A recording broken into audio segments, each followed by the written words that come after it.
Bismillahirrahmanirrahim. Assalamualaikum warahmatullahi wabarakatuh. Apa kabar sahabat semua? Semoga sahabat semua selalu dalam lindungan Allah Subhanahu wa taala. Baiklah, pada pertemuan yang lalu kita telah membahas keutamaan lafaz la ilaha illallah. Pada pertemuan kali ini insyaallah kita akan membahas tentang keistimewaan Al-Qur'an. Namun sebelum dilanjut, yang belum subscribe silahkan klik tombol subscribe terlebih dahulu dan jangan lupa untuk mengaktifkan notifikasi. Al-Faqih meriwayatkan dengan sanadnya dari Ibnu Mas'ud, Rasulullah sallallahu alaihi wasallam bersabda, Al-Qur'anu syafi'un musyaffa'un wa mahilun musaddaqun. Faman ja'alahu imamahu qadahu ilal jannah wa man ja'alahu khalfahu saqahu ilan nar. Yang artinya, Al-Qur'an adalah pemberi syafaat dan pasti diterima syafaatnya, dan pemimpin yang dipercaya. Maka orang yang berpemimpin Al-Qur'an pasti dibimbing ke sorga, dan orang yang menolak pimpinannya pasti dijerumuskan ke neraka. Ketika Umar menunaikan haji, seorang budak diangkat mewakili kepemimpinan di Mekah oleh Nafi bin Abdul Haris, yang mana ia adalah seorang pejabat di Mekah. Tanya Umar, pemerintahan di Mekah kau serahkan kepada siapa? Kemudian jawabnya, kepada Abdurrahman bin Abu Abza. Sahut Umar, kenapa kau berani mengangkat seorang turunan budak memimpin bangsawan Quraisy?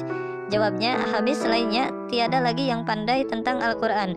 Sahut Umar, ya benar, nyata kepada kita bahwa Allah mengangkat derajat seorang dengan Al-Quran, juga merendahkannya dengan Al-Quran. Setengahnya yaitu Abdurrahman yang dijunjung derajatnya oleh Al-Quran. Al-Faqih meriwayatkan dengan sanadnya dari Ibnu Mas'ud. Katanya, Al-Quran adalah sebagai hidangan jamuan Allah, maka pelajarilah sebaik mungkin, karena ia adalah pengikat hubungan dengan Allah yang kokoh, dan sebagai cahaya penerang, obat penyembuh yang sangat besar gunanya, menjaga manusia yang berpegang dengannya, sebagai juru penyelamat bagi pengikutnya, tegak lurus tidak tersesat, mutiara yang terkandung di dalamnya tiada mengenal habis, tidak bakal lapuk akibat terlampau banyak diulang bacanya. Dari itu, bacalah Al-Quran, karena setiap hurufnya dibalas 10 kebaikan. Ketahuilah, jika aku membaca alif lam mim, berarti alif 10, lam 10, dan mim 10 kebaikan balasan darinya. Al-Masyi dari Abu Salih dari Abu Hurairah, Nabi Shallallahu Alaihi Wasallam bersabda, orang yang melapangkan penghidupan sesama muslim yang tengah kesulitan dunia, pasti Allah melapangkan kelak ketika ia menghadapi kesulitan di akhirat. Dan orang yang meringankan beban seseorang, pasti Allah meringankannya dunia akhirat. Allah tetap menolong seorang hamba yang selalu menolong saudara sesama muslimnya. Dan orang yang tengah menuntut ilmu agama, pasti Allah memudahkan baginya jalan menuju sorga. Ketika ada suatu jamaah atau masyarakat berkumpul dalam rumah Allah, yakni masjid, surau, dan lain-lain, belajar dan memperdalam kitab Allah, pasti mereka dijamin aman, diberi rahmat, dan sekelilingnya dijaga para malaikat, dan selalu disebut-sebut namanya oleh Allah di hadapan para malaikatnya. Dari Yazid bin Abu Habib, Nabi Shallallahu Alaihi Wasallam bersabda, man istadharal Qur'ana hafafallahu tabaraka wa ta'ala an abawaihil adab wa in kana kafirin. Yang artinya, siapa saja yang belajar Al-Quran, pasti kedua orang tuanya diringankan siksaannya, sekalipun mereka berdua itu kafir. Kata Abdullah bin Amr bin As, kenabian itu seakan mengelilingi diri orang yang membaca Al-Quran. Perbedaannya, ia tidak menerimanya secara langsung. Dan bagi orang-orang yang merasa rendah atas pemberian Allah berupa pandai Al-Quran, berarti ia telah menganggap kecil terhadap apa yang diagungkan Allah Subhanahu wa Ta'ala. Dan sebaliknya, berarti membesarkan apa yang kecil atau remeh bagi Allah. Dan ia tidak boleh bersikap acuh seperti orang bodoh atau menyesal dan dengki, sebagaimana sikap yang dimiliki kebanyakan manusia, tetapi ia harus lapang dada dan pemaaf. Kata Ibnu Mas'ud, orang yang pandai Al-Quran sebaiknya terkenal sebagai orang tahajud, yaitu selalu bangun malam di saat kebanyakan manusia tengah tidur, dan puasa di siang harinya, serta merasa sedih di tengah umumnya manusia pada tertawa, berlaku khusyuk sekalipun umumnya manusia pada sombong, sering-seringlah menangis, sedih, sabar, pendiam, dan lunak hati atau pemurah, tidak boleh lupa, keras kepala, pemarah, dan berlaku kejam.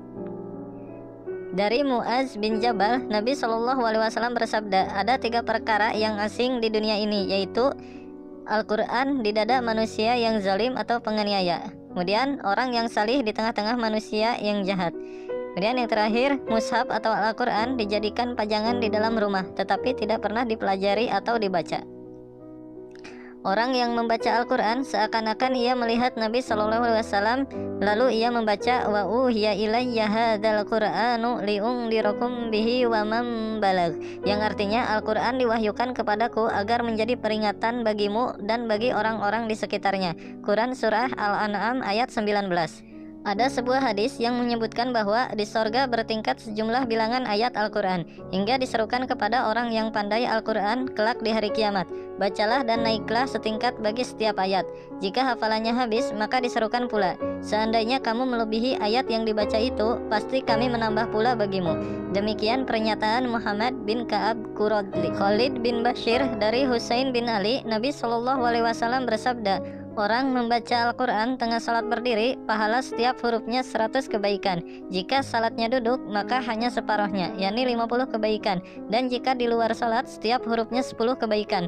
Dan bagi orang yang mendengarnya, dengan catatan mengharap pahala Allah, setiap hurufnya 1 kebaikan. Sedangkan bagi yang membacanya sampai khatam, baginya memperoleh maqam doa mustajab. Terkadang dikabulkan doa tersebut disegerakan di dunia atau kelak di akhirat.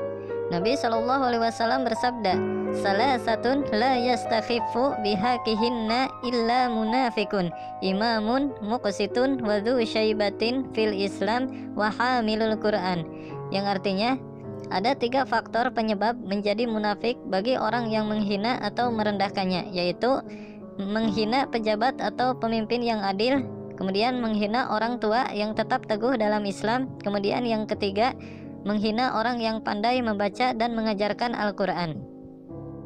Dari Abu Umamah, Nabi SAW menganjurkan kami agar mempelajari Al-Quran, dan tentang keistimewaannya dijelaskan beliau sebagai berikut. Pelajarilah Al-Quran, kelak di hari kiamat ia akan menemui ahlinya saat ia sangat memerlukan bantuannya. Bentuknya sangat indah. Lalu katanya, Anda mengenal aku? Jawabnya, siapakah sebenarnya engkau ini? Jawabnya, akulah yang selalu Anda senangi, disanjung-sanjung, bahkan Anda merepotkan diri bangun malam hanya karena aku, dan di siang hari pun aku dibacanya. Jawabnya, engkau Al-Quran. Benar. Lalu ia dibimbing menghadap Allah, ia diberi kerajaan yang kekal, mahkota dihiaskan pada kepalanya dan pula kepada kedua orang tuanya, dihiasi dengan perhiasan yang tidak dapat dibandingkan dengan nilai dunia sekalipun dilipat gandakan. Sampai mereka berdua bertanya, balasan amal kami yang mana semua ini? Kemudian dijawab, inilah pahala anakmu yang belajar dan mengajarkan Al-Quran. Rasulullah SAW bersabda, pelajarilah kedua pelita penerang, yaitu surah Al-Baqarah dan Ali Imran, karena di hari kiamat mereka berdua akan menjumpaimu berupa mega atau awan yang menaungi, atau burung-burung yang menaungi dengan sayapnya. Mereka sanggup menjadi pembela bagi pembaca dan pengamalnya. Nabi SAW bersabda, pelajarilah surah Al-Baqarah karena ia membawa barokah bagi yang memanfaatkannya, dan yang meninggalkannya akan menyesal dan tidak dapat menerima para ahli sihir serta orang-orang yang tak jujur. Semua itu hanya berlaku bagi orang yang benar-benar mempelajari Al-Quran, tidak main-main di dalamnya, dan mematuhi segala ajarannya, serta tidak dimanfaatkan untuk mencari hal-hal yang sifatnya duniawi saja. Demikian kata Al-Faqih. Sa'ad bin Abi Waqqas menyatakan, orang yang khatam Al-Quran di siang hari, maka para malaikat memohonkan ampunan baginya di sore hari. Jika khatam di malam hari, maka dimohonkan ampunan pagi harinya. Sedangkan para sahabat sering menghatamkannya di siang hari. Keterangan dari Abdullah bin Mubarak, para solihin kebanyakan khatam Al-Quran di siang hari pada musim kemarau, dan di malam hari di musim hujan, agar doa para malaikat bagi mereka lebih lama dan banyak. Qatadah dari Anas dari Abu Musa al-Asy'ari, Nabi SAW bersabda, orang mukmin yang membaca Al-Quran diumpamakan seperti jeruk, rasanya manis, baunya sedap. Tetapi orang mukmin yang tidak membaca Al-Quran seperti buah korma, rasanya enak tapi baunya tidak ada. Dan diumpamakan pula orang munafik yang membaca Al-Quran seperti bunga harum, baunya pahit rasanya. Sedangkan yang tidak membacanya seperti handolah, rasanya pahit dan baunya tidak enak. Dari Uqbah bin Amir, Nabi SAW bersabda, al-musirru bil Qur'ani kal musirri bis sadaqati wal jahiru bil Qur'ani kal jahiri bis sadaqati.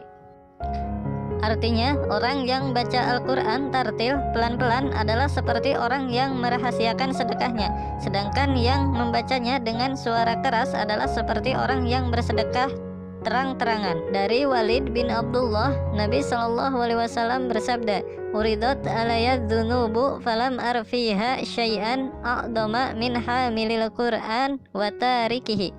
Yang artinya, segala dosa diperlihatkan kepadaku, maka aku melihat dosa yang paling besar, yaitu orang yang pandai Al-Quran tetapi acuh terhadap isi kandungannya alias tidak mengamalkannya.